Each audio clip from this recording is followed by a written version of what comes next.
এই যে বাঘ মামা, শিয়াল মামা, তোমরা ভালো করে ধরবে কিন্তু, মেলাতে প্রচণ্ড ভিড়।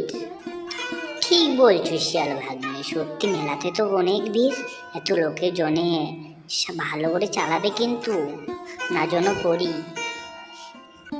সত্যি সত্যি মেলাতে তো অনেক কিছু এসেছে, এর আগে এমন কোনো মেলায় আমি দেখিনি।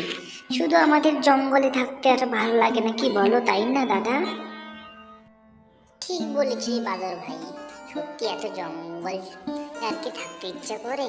শহরে কত কি মেলা, হাট বাজার বসে, আমরা শুধু জঙ্গলে এগে ওকে কামড়ে কামড়ে খাওয়াই করি। না, আমারও ভালো লাগে না, আমিও ভাবছি আমি শহরেই থাকবো। কি বলো শিয়াল ভাগ্নে? যা বলেছেন বাঘ মামা, সত্যি কিন্তু এটাই, আমরা এখানে থাকলে কত সুন্দর থাকবো। তাহলে আর দেরিকে এই হতো ছাড়া, দাঁড়া, না রে এমনভাবে একটা লাথি দিয়ে তোর আমি ভেঙে দিব। বলছি দাঁড়া, দাঁড়া, আমি এই নাকের তলাতে উঠবো আজ। দাঁড়া আমার ভাইও, দাঁড়া।